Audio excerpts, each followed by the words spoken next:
29 October 2021 জুমার পরের মজলিসে হাফেজ আবু হুরায়রার কণ্ঠে কবিতা বাইতুল হক জামে মসজিদ ঢালকানগর ঢাকা। হযরত ওয়ালা দামাত বারাকাতুহুম এই কবিতার আজিমুশ-শান ব্যাখ্যাও পেশ করেছেন। আমার প্রাণপ্রিয় শায়খ মুর্শিদ কুতবে আলম আরিফ বিল্লাহ হযরত মাওলানা শাহ আব্দুল মতিন হোসেন সাহেব দামাত বারাকাতুহুমের লেখা কবিতা আমি বিস্মিত হই, আমি বিস্মিত হই। 27/1/2016 রাত 1:05 লেখা। বানিয়াচং হতে হবিগঞ্জ ফেরার পথে শুরু হয়ে হোটেল আমাদ কক্ষ নং 407 এসে সমাপ্ত। Hotel আমাদ, hotel আমাদ। আমাদ অক্ষর উচ্চারণ হয় না, গুরু কষ্ট করো না।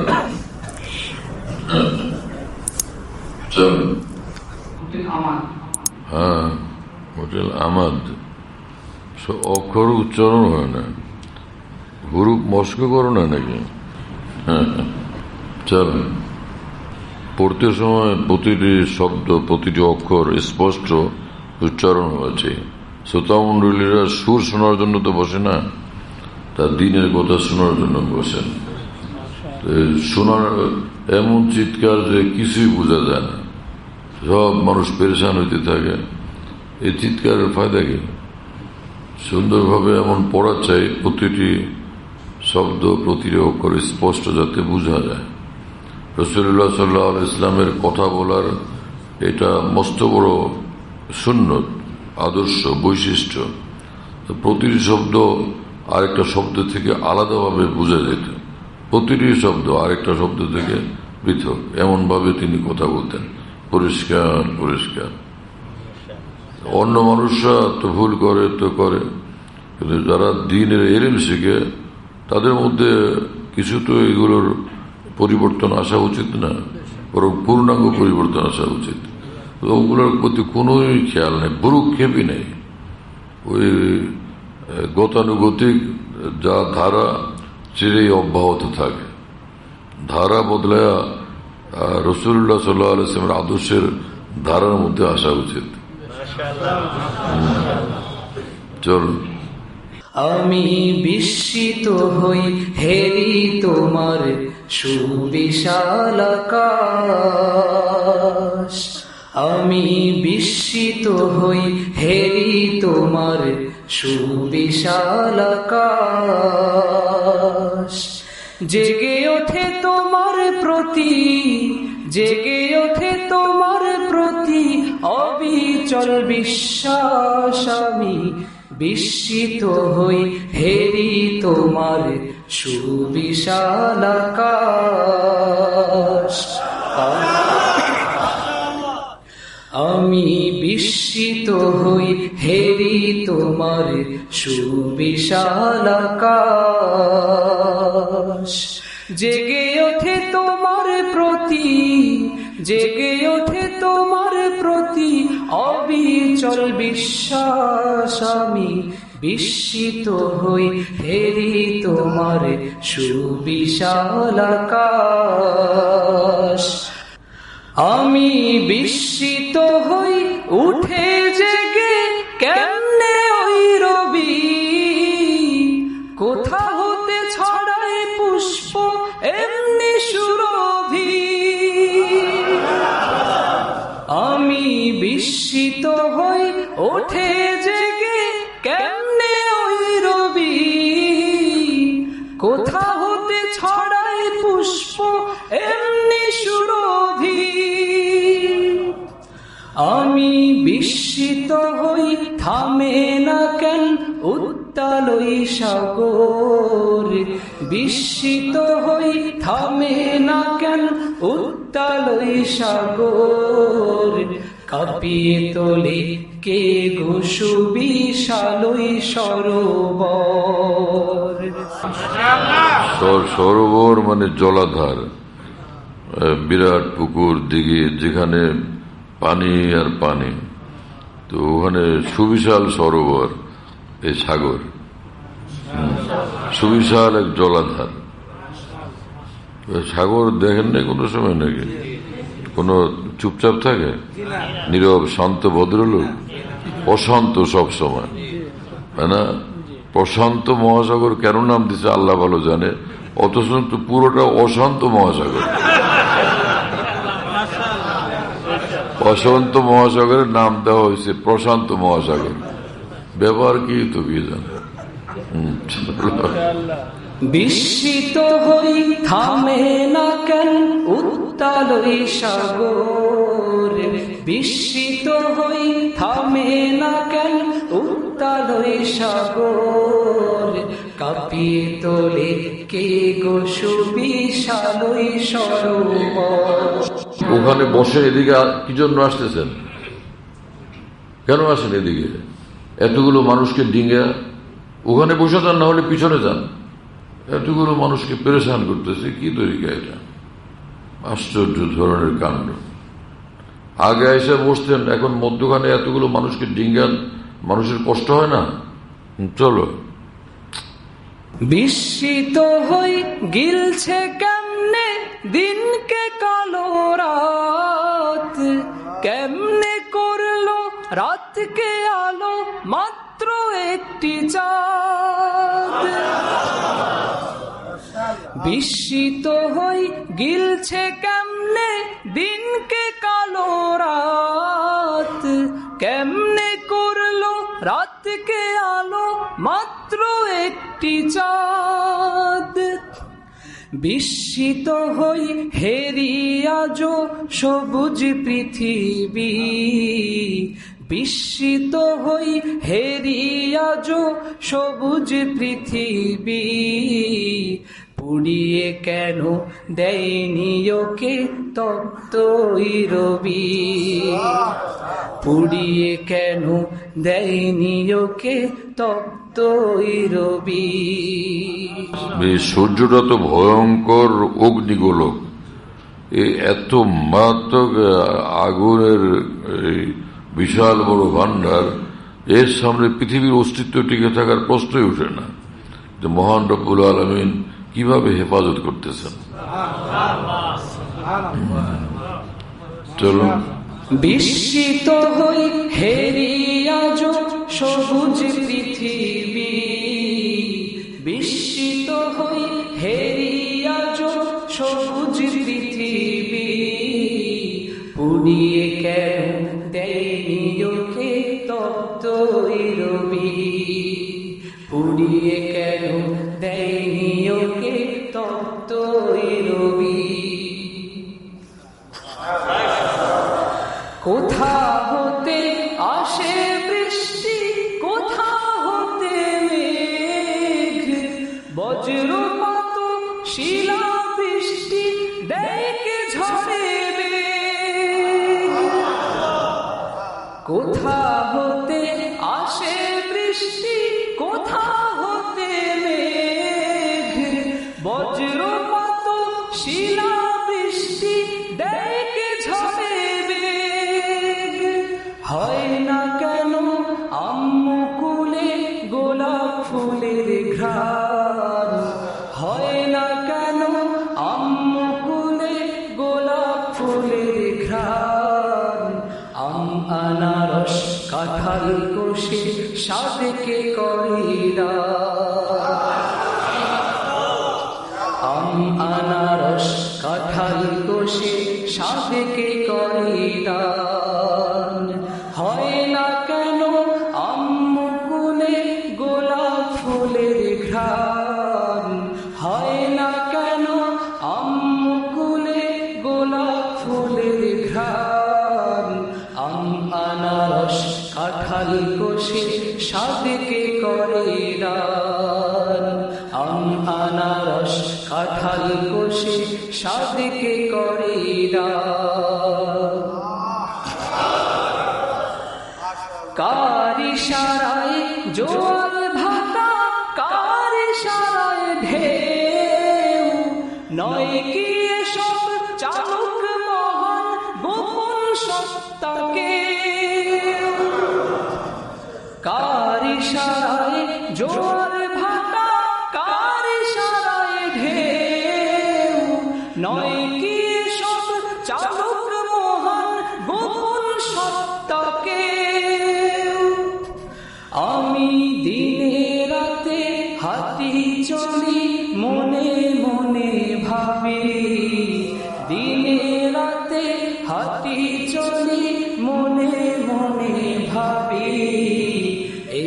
জগতের সব নিয়মের কাহার হাতে চাবি,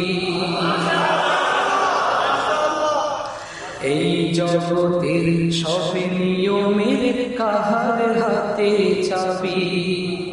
আমি দিনে রাতে হাঁটি চলি মনে মনে ভাবি, দিনে রাতে হাঁটি চলি মনে মনে ভাবি, এই জগতের সব নিয়মের কাহার হাতে চাবি, এই জগতের সব নিয়মের কাহার হাতে চাবি। কার হাতে চাবি? মাশাআল্লাহ। এই কোরআনে কারীমের মধ্যে রব্বুল আলামিন বলেন যে এই আসমান জমিন এই পৃথিবীর প্রতিটি বস্তুই মহান আল্লাহর নিদর্শন। প্রতিটি বস্তুই মানুষকে, বিবেকবানকে আল্লাহর দিকে টানে, আল্লাহর অস্তিত্বের সন্ধান দেয়, আল্লাহর একত্বের প্রমাণ দেয়। আল্লাহ পাক রূপ সৌন্দর্যের ঘ্রাণে ভরা, আল্লাহর রূপ সৌন্দর্যের ঘ্রাণে ভরা পুরোটা আকাশ, পুরোটা পৃথিবী। আল্লাহ পাকের সৌন্দর্যের ছিটা পুরোটা পৃথিবী। হ্যাঁ, আল্লাহ আমাদেরকে সেই ঈমান, সেই বুঝ, সেই তৌফিক দান করে। বাস ইন্না ফি খালকিস সামাওয়াতি ওয়াল আরদি ওয়াখতিলাফিল লাইলি ওয়ান নাহারি লাআয়াতিল লিউলিল আলবাব। আশ্চর্য আল্লাহ, কি কোরআন! কোরআনে পাক আশ্চর্য কিতাব। হ্যাঁ, এত বই পুস্তক পৃথিবীতে পড়লাম, হাজার হাজার পৃষ্ঠা পড়া হইলেও কোরআন শরীফ খুললে একটা লাইন, একটা লাইন সারা পৃথিবীর সব বই পুস্তক কিতাবাদি গ্রন্থরাজের চেয়ে বেশি আকর্ষণীয়, অনেক বেশি সৌন্দর্যমণ্ডিত, অনেক বেশি প্রভাব বিস্তারকারী। হৃদয় মনকে এমন জোরে টানে যে সারা পৃথিবীর কোন ম্যাগনেটও এত জোরে টানতে সক্ষম না। একটা আয়াত কোরআনে পাকের এমন বিস্ময়কর। কুল হুয়াল্লাহু আহাদ, কি আয়াত!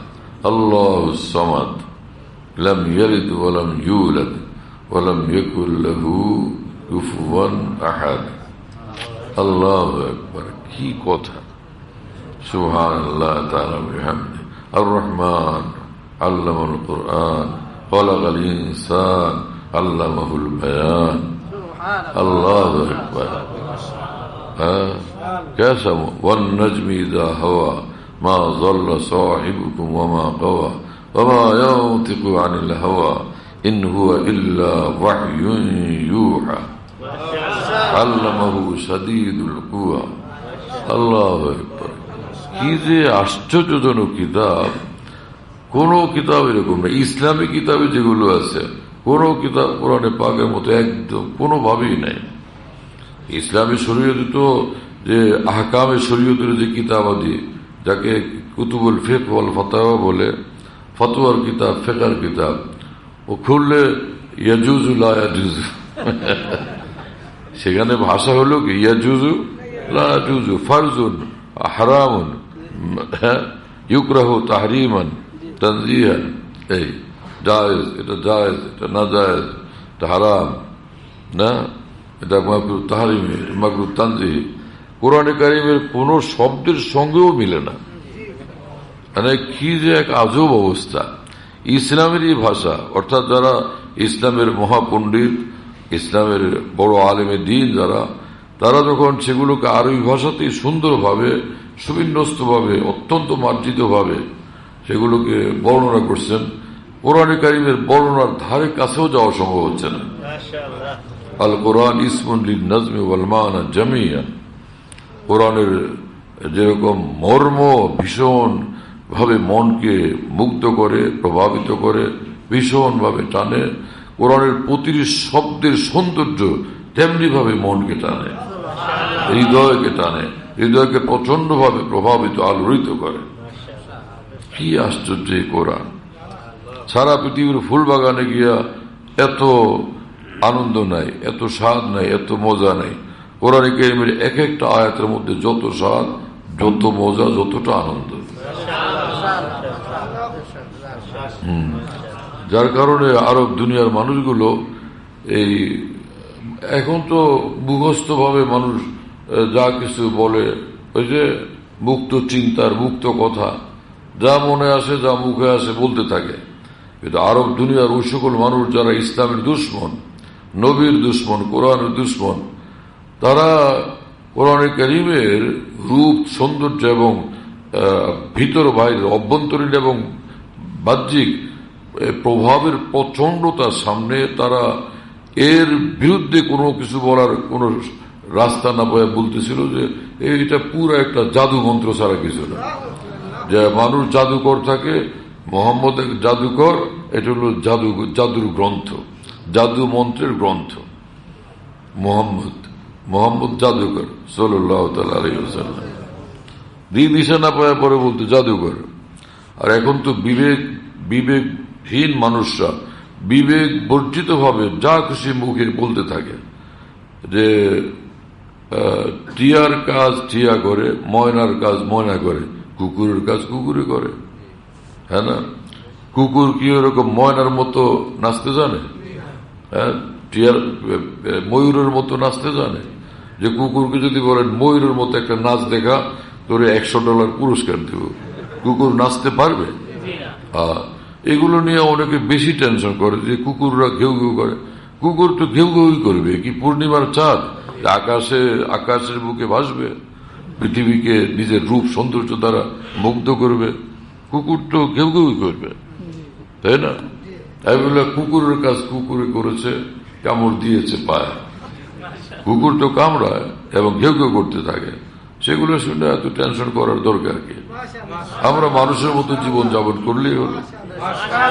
হ্যাঁ, তবে কুকুরদেরকে থামানো উচিত। হ্যাঁ, কুকুরদেরকে থামানো উচিত। যাদের হাতে দায়িত্ব, তাদের দায়িত্ব যে কুকুরগুলোকে থামাইয়া দেওয়া, অবদমিত করা, নিয়ন্ত্রিত করা।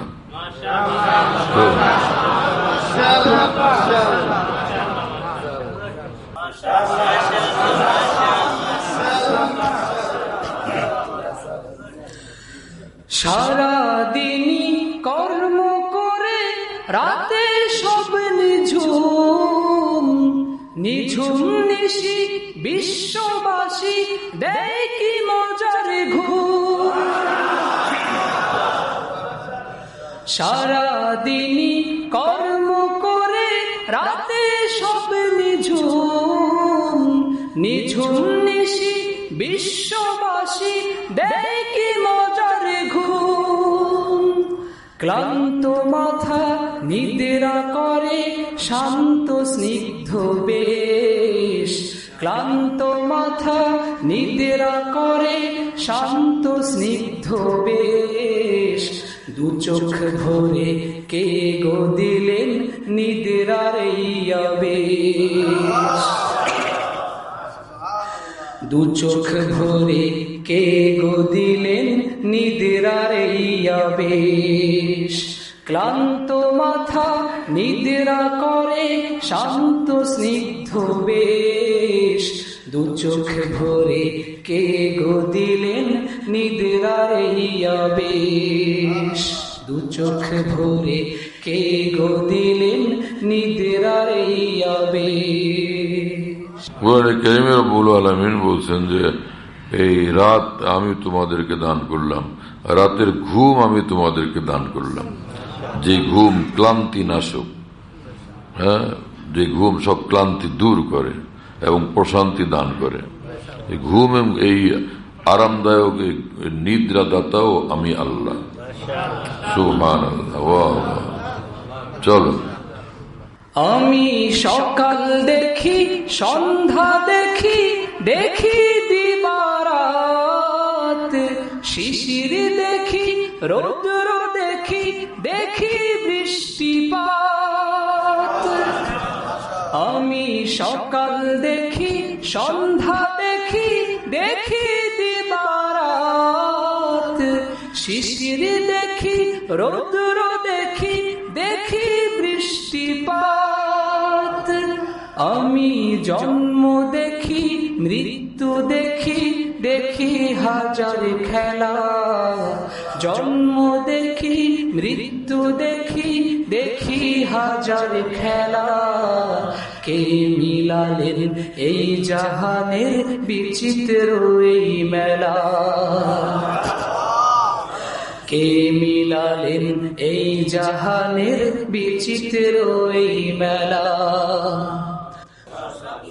নিশ্চিত করে বলো বন্ধু কোন মাসে সরকার নন কি তিনি মহান আল্লাহ একক নিরাকার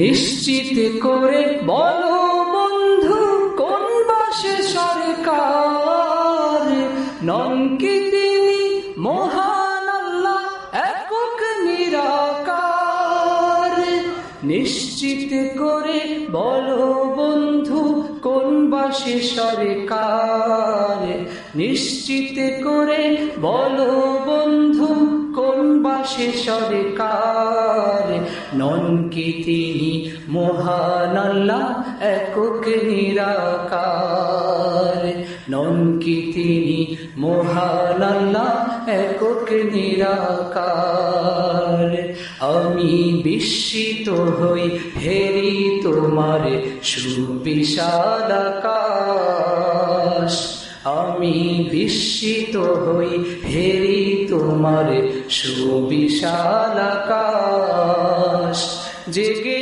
ওঠে তোমার প্রতি জেগে ওঠে তোমার প্রতি অবিচল বিশ্বাস আমি বিস্মিত হই হেরি তোমার সুবিশাল আকাশ আমি বিস্মিত হই হেরি তোমার সুবিশাল আকাশ আমি বিস্মিত হই হেরি তোমার সুবিশাল আকাশ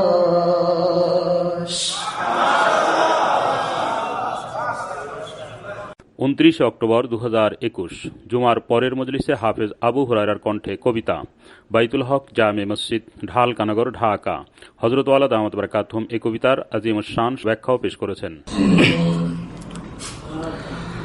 আমার প্রাণপ্রিয় শায়খ মুর্শিদ কুতবে আলম আরিফ বিল্লাহ হযরত মাওলানা শাহ আব্দুল মতিন হোসেন সাহেব দামাত বরকাতুহুমের লেখা কবিতা আমি বিস্মিত হই আমি বিস্মিত হই। 27/1/2016 রাত 1:05 লেখা বানিয়াচং হতে হবিগঞ্জ ফেরার পথে শুরু হয়ে